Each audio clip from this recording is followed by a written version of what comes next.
Afwan Ustaz, saya ingin bertanya bagaimana cara menghadapi menasihati orang tua yang punya kebiasaan kurang baik. Apakah ada doa khusus atau surah khusus yang dibacakan agar orang tua saya mendapat hidayah lebih baik lagi Ustaz? Pertama, kalau ada orang tua diujikan kepada Anda dengan sikap yang kurang baik, bersyukur dulu kepada Allah. Mungkin itu cara Allah membuat Anda menutup kesalahan-kesalahan Anda di masa lalu. Ya. Itu dulu satu. Masih ingat gak berapa kali membuat orang tua itu sulit? Masih ingat gak berapa kali membuat orang tua marah? Masih ingat gak berapa kali membuat orang tua gelisah? Masih ingat gak berapa kali membuat orang tua itu merasa menahan malu karena perilaku kita di waktu kecil? Lalu naik lagi, berapa kali membantah orang tua yang sudah rela bekerja. Tiang malam cari nafkah, cari makan, kita bisa makan, minum gratis, ya, nyaman. Setelah itu orang tua berbuat cuma 1-2 kali, Anda rasa langsung marah. Mungkin itu ujian. Ya, ujian. Maka yang pertama dilakukan, kita istighfar, koreksi diri dulu. Ya Allah, kalau ujian dari orang tua ini akibat perilakuku di masa lalu yang Engkau ingin sempurnakan pahalanya, maka berikan kelapangan padaku untuk menerima perilaku orang tua dulu. Satu dulu. Yang kedua, ya Allah, kalau perilaku orang tua itu adalah maksiat di hadapanmu, maka berikan hamba kekuatan untuk merubahnya dengan izinmu. Ya. Yang ketiga, lalu masuk doa. Doanya sederhana. Rabbil firli waliwa hidayah warhamhuma kama rabbayani shaghira. Itu mahal doanya. Itu doa untuk merubah orang tua menjadi lebih baik. Yang ketiga, nah ini yang paling penting. Akhlak, tampilkan akhlak mulia.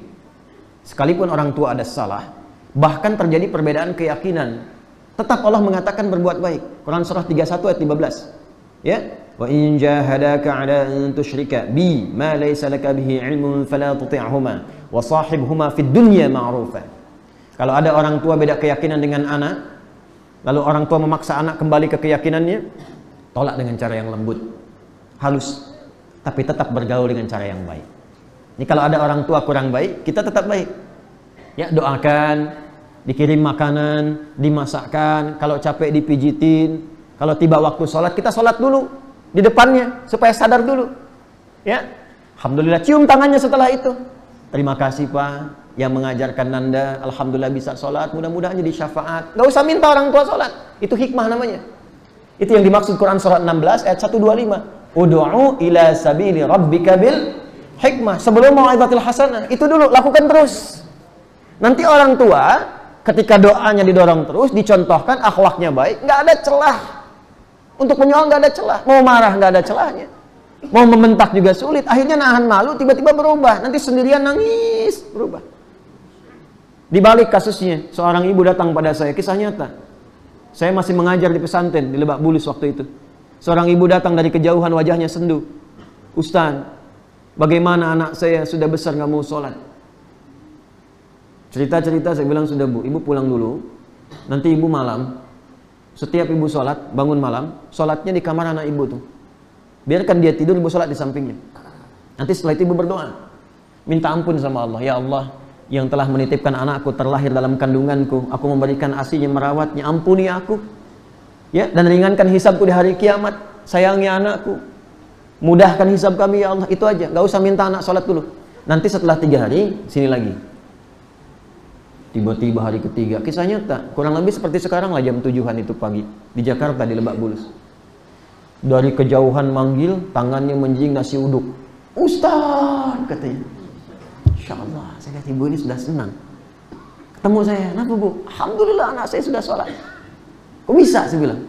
Jadi di malam yang ketiga itu, begitu beliau sudah mulai sholat, kemudian selesai, baru mengangkat tangan menangis, anak yang langsung bangun dipeluk ibunya. Mama maafkan saya, mama maafkan saya. Nggak pernah minta, cuma berdoa maafkan saya. Tapi lihat kalimatnya. Saya kan nggak sholat begini juga karena papa dulu nggak sholat kan. Tuh. Mama juga jarang minta saya begitu kan. Dibalik dulu sama anak, keluar dulu semua tuh, keluar dulu. Nggak apa-apa. Mungkin orang tua kadang juga begitu karena keluar dulu isi hatinya. Mungkin dulu kurang perhatian, kurang nanya, nggak minta apa-apa, cuman nggak pernah ditanya, nggak pernah dirawat. Sementara dulu merawat dengan luar biasa, dibalik suasananya.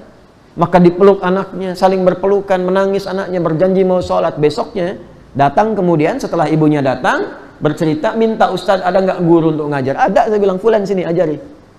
Anak itu sejak selesai saya membimbing di pesantren, sudah mulai bagus, sudah baik, sudah ada kadar. Saya begitu, kalau sudah ada kadar kita pamit. Teruskan. Anak itu saya tinggal sudah hafal kurang lebih 2 juz dah. Bukan cuma rajin sholat, hafal Quran 2 juz. Mungkin sekarang sudah 30 juz. Dari yang nggak sholat hafal Quran, mungkin 30 juz sampai detik ini. Nah, orang tua begitu. Ya, ada seorang punya kedudukan dah. Salah satu instansi, pangkatnya tinggi, bapaknya lebih tinggi lagi, sudah bintang, di pasukan khusus lagi. Anaknya datang belajar dengan saya.